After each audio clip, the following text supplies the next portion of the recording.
உலகத் தமிழர்கள் அனைவரையும் நான் வரவேற்கிறேன். இன்றைக்கு ஈரானுக்கும் அமெரிக்கா இஸ்ரேலுக்கும் இடையிலே தற்போது போர் மூழும் அபாயம் வந்திருக்கிறது. இந்த போரின் விளைவாக முதலில் இஸ்ரேல் தாக்குதல் நடவடிக்கைகளை ஆரம்பிக்கும் என்றும் அமெரிக்க அதிபர் டொனால்ட் ட்ரம்பை சந்திப்பதற்கு சென்றிருக்கிற பெஞ்சமின் நெத்தான்யாகு அவர் அதிக தூபம் போட்டு இந்த போரை எப்படியாவது ஆரம்பித்து விடுவார் என்கின்ற இன்றைக்கு மீடியாக்களில் செய்தி வெளியாக இருக்கிறது. ஈரான் தன்னுடைய படைகளை நாடெங்கும் வலிமைப்படுத்தி வருகிற ஒரு சூழ்நிலையில் மத்திய கிழக்கை தாண்டி உலகப் போராக இது மாறுமா என்ற கேள்வியும் தற்போது எழுதியிருக்கிறது. இதற்கிடையிலே ஈரானுடைய ஸ்டேட் டெலிவிஷன் வெளியிட்ட பல விவகாரங்களில் இஸ்பஹான் போன்ற பகுதியில் 12 நாள் போரில் அமெரிக்கா வீசிய அந்த குண்டு நடவடிக்கைகளின் பால் எதிர்த்து போராடிய ஈரான் அமெரிக்காவினுடைய ஏவுகணைகள், இஸ்ரேலுடைய விமானங்கள், ட்ரோன்களை அவர்கள் துவம்சம் செய்த காட்சியை ஈரானுடைய ஸ்டேட் டெலிவிஷன் ஒளிபரப்பி இருக்கிற காட்சியும் நாம் பார்க்க முடிகின்றது. அந்த காட்சியில் இஸ்ரேல் உடைய ஹோம்ஸ் அந்த நிலை அடித்து துவம்சம் செய்யப்பட்ட காட்சியும் விமானங்கள் நொறுங்கி போன காட்சியும் காணப்படுகிறது. இஸ்ரேலுடைய ஹோம்ஸ் UAV 900 ஷாட் டவுன் அந்த படத்தை எப்படி சுட்டு வீழ்த்தப்பட்டு தரையிலே கிடக்கிறது என்ற படத்தை ஈரானுடைய ஸ்டேட் டெலிவிஷன் ஒளிபரப்பியிருக்கிறது. இஸ்ரேல் கன்ஃபார்ம், இஸ்ரேலுடைய அதிகாரிகளும் அதனை ஒப்புக்கொண்டிருக்கிறார்கள். அவங்க என்ன சொல்றாங்கன்னா, இது அவர்கள் சுட்டவில்லை, பிளேன் கிராஷ் என்ற வார்த்தையை பயன்படுத்துகிறார்கள். பிளைன் கிராஷ் என்றால் என்று அந்த இடத்தில் ஆக வேண்டும், எந்த வேறு இடத்திலே ஆகலாம் அல்லவா? இஸ்பஹான்ல கரெக்டா ஆக வேண்டிய தேவையில்லை. இதற்கிடையே இஸ்பஹானில் மிகப்பெரிய அளவிலான சேதாரத்தை அமெரிக்கா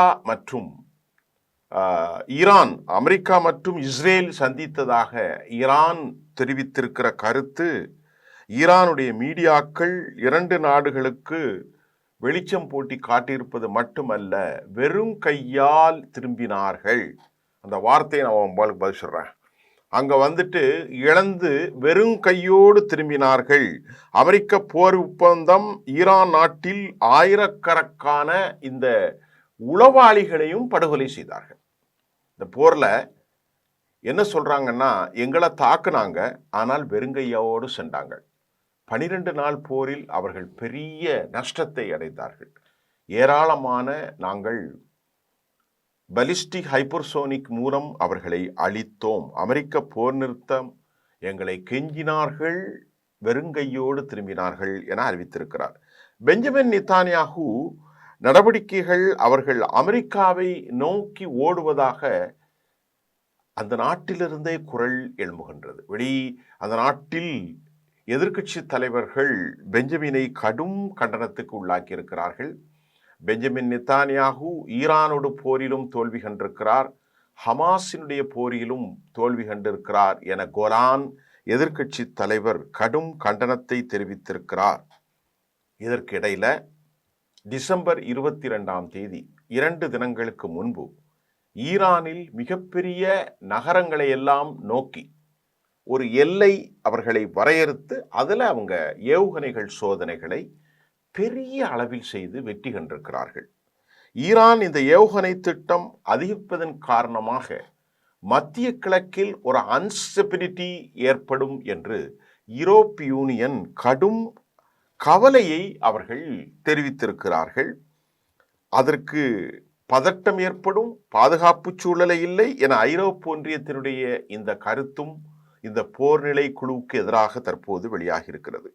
ஈரான் பல்வேறு நகரங்களை நோக்கி நடத்திய அந்த மாடல் அட்டாக் சக்சஸ் ஆக இருக்கிறது என்று சொல்லப்படுகிறது. அவர்கள் எந்த நகரையெல்லாம் அவர்கள் குறிவைத்தார்கள் முதலிலே பார்ப்போம்.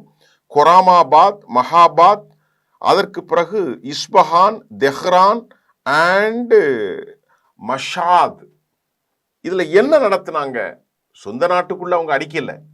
இதுக்குள்ள அவங்க நடத்திய இந்த ஏவுகணை துல்லிய தாக்குதல், அந்த நகரங்களை ஒரு இலக்கை புறநகர் பகுதியிலே அவர்கள் நியமித்துத்தான் இந்த தாக்குதலை அவர்கள் மேன்மைப்படுத்தி பரிசோதித்து எதிரிகளுடைய அந்த தாக்குதலை தாங்கள் டிபெண்ட் பண்ணுவதற்கு, மெக்கானிசம் செய்வதற்கு அவர்கள் மிகப்பெரிய அளவிலே கட்டமைப்புகளை, நான் சொல்கிற இஸ்பஹான், நான் சொல்கிற மகாபாத், நான் சொல்கிற தெஹரான், அதே போன்று கொராமாபாத், அது மட்டும் இல்லை மஷாத், இந்த பெரிய நகரங்களெல்லாம் பாதுகாப்புக்கு அவர்கள் இஸ்ரேல் அமெரிக்க தாக்குதலிலிருந்து தப்புவதற்காக அவர்கள் வைத்திருக்கிறார்கள். இதற்கிடையே ஈரானுடைய மிலிட்ரி என்ன சொல்லியிருக்கிறது? அமீத் ஹாத்தமி நாட்டின் மேற்கு பகுதிகளில் இராணுவ யூனிட் பரிசோதனை நடத்தியது மட்டுமில்ல, நாட்டில் உள்ள அரசு IRIB என்ன சொல்லியிருக்கிறான்னா, ஏவுகணை பரிசோதனை படங்கள் இதையெல்லாம் வெளியானதை பற்றி IRIB ஒரு கருத்தை ஈரானுடைய அஃபீஷியல் வெப்சைட், அந்த ஆர்கனைசேஷன் சொல்றது, நீங்க நினைக்கிற மாதிரி இது எல்லாம் உண்மை அல்ல, இது ஓரளவுக்குத்தான் வந்திருக்கிறது, இது துல்லியமான படப்பிரதிநிதிகளை நீங்கள் பார்க்கவில்லை என IRIB சொல்கிறது. அவங்க சொல்றாங்க, நாங்கெல்லாம் செஞ்சதெல்லாம் சரிதான், ஏவுகணைலாம் பண்ணியிருக்கோம், ஆனா வெளியானது என்னவோ அது உண்மையானது அல்ல, அது ஒரு விதமான காணொளி தான். ஆனால் நாங்கள் ஏர் ஸ்ட்ரைக் ஏவுகணை நடத்தவில்லை, தாக்குதல் விமானத்தின் மூலம்தான் இந்த படங்கள் இருக்கிறது. எங்கள் நாட்டுடைய ஏர் ஸ்ட்ரைக் விமானத்தை, இந்த ஒயிட் கலர்ல அந்த படங்கள் வெளியானது, அது ஏவுகணையினுடைய துகள்கள் அல்ல, ஏவுகணைகளுடைய புகை மண்டலம் அல்ல, ஏர் ஸ்ட்ரைக் செய்வதற்கு நாங்கள் பயன்படுத்திய 4.5, இது 5வது தலைமுறை, இது என்ன பிளைட்னு தெரியல, விமான பரிசோதனையைத்தான் நீங்கள் பார்த்திருக்கீர்கள் என்று IRIB, IRGCனுடைய ஒரு அங்கம், ஈரானின் ஒரு அங்கம் இந்த கருத்தை அவர்கள் வலிமைப்படுத்தி இருக்கிறார்கள். ஈரானுடைய ஏர்கிராப்ட் இமேஜ் என்று அவர்கள் சுட்டி காட்டியிருப்பது, அவர்கள் தற்போது வலிமையான ஏர்ஸ்ட்ரைக் ஏர்கிராப்டை கொண்டிருக்கிறார்கள் என்ற தகவலும் வெளியாகி இருக்கிறது.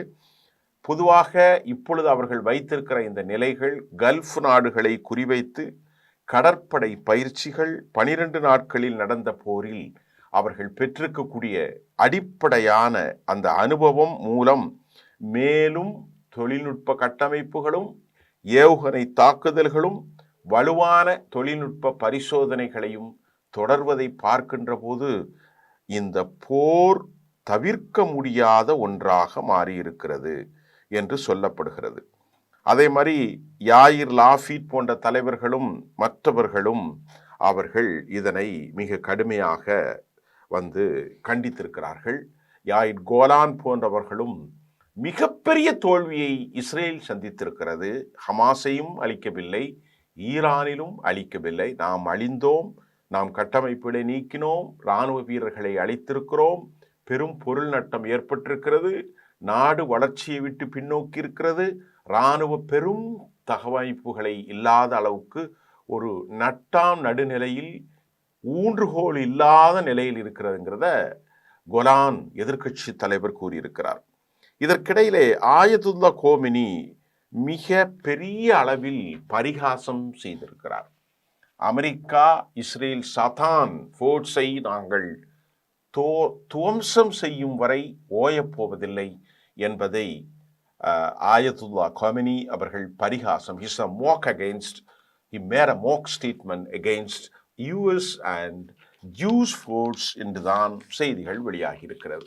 அப்ப இந்த நிலையில் மத்திய கிழக்கில் தற்போது ஒரு சீஸ் ஃபயர் ஏற்படுமா தெரியல. அந்த சீஸ் ஃபயர் எங்க நடந்திருக்கிறது? அதுவே இப்பொழுது கொதிநிலையில் இருக்கிறது. அமெரிக்க ஃபோர்ஸ் இப்போ உள்ள வரப்போறாங்க. அமெரிக்காவுடைய இந்த ஃபோர்ஸ் உள்ள ஹமாஸை கட்டுப்படுத்துவதற்கு, அது நாளைக்கு செய்திக்கு உங்களுக்கு தரேன். இன்றைக்கு எனக்கு செய்தி நிறைய கொடுக்க முடியாது, நாளை அந்த செய்தியை தரப்போறேன். அந்த செய்தியினூட இப்பொழுது கொதிநிலை, ஒரு பக்கம் ஹவுதி ஏமனில், மற்றொரு பக்கம் ஹமாஸ் பலஸ்தீனம் ஹஸ்ஸாவில், மற்றொரு பக்கம் லெபனானில் ஹிஸ்புல்லா, அதுக்கு அடுத்து சிரியாவில் ஏனைய ஜிஹாதி குழுக்கள், அதற்கு அடுத்து ஈராக்கில் ஷாட்டி ஹிஸ்புல்லா, அதற்கு அடுத்து ஈரான். இப்படி ஒரு தொடர்ந்து நிலை, சூடான் போன்ற நாடுகளில் இருந்தோம்.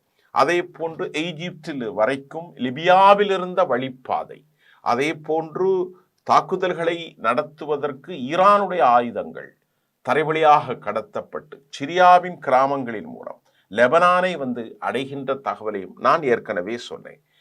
எல்லாவற்றுக்கும் தலைமைகர்த்தாவாக இருக்கும் ஈரானும் அதன் சுப்ரீம் லீடர் ஆயத்துல்லா கோமினி, அதே போன்று IRGCயினுடைய தலைமை பொறுப்பில் இருக்கும் அமீர், இராணுவ தளபதி, அதன் பயிற்சி, கடற்படை பயிற்சிகள், நிலைத்தன்மை, அதே போன்று பெஞ்சமின் நெத்தன்யாகு தூண்டுகோல் நடவடிக்கை, அமெரிக்கா பயணம், யூரோப்பிய யூனியனுடைய கடும் அச்சம், கண்டனம், அமெரிக்காவின் மௌனம் பல செய்திகளை சொல்கிறது. இப்பொழுது ஈரானை அவர்கள் தாக்குவார்களா? ஏற்கனவே இஸ்பஹானை தாக்கினார்கள். நட்டான்ஸ், ஃபர்தோஸ் போன்றவைகளை தாக்கி B2 பாம்பர்ஸ் என்று அழைக்கிற B57 மூலம் 57 B257 மனிஷன்ஸ் மூலமாக நாங்கள் அழித்தோம் என்றால் இப்பொழுது அவர்கள் எப்படி எழுந்தார்கள்? நாங்கள் அழிக்கவில்லை, பட்ட அனுபவத்தின் மூலம் உங்களை துவம்சம் செய்ய போகிறோம் என ஈரான் அறிவிப்பு செய்திருப்பது பல கேள்விகளை எழுப்புகிறது. இந்த மாதிரி ஒரு சூழலில் inevitable situation, தவிர்க்க முடியாத சூழ்நிலை to be appear throughout the continental, இந்த கண்டம் முழுவதும் ஒரு மாபெரும் பதட்டம், இதை தாண்டி யூரோப்பிய யூனியனிலும் தொங்கித்தான் இருக்கிறது. அடுத்த செய்தி நாம் உங்களுக்கு தெளிவாக தருகிறேன். நன்றி.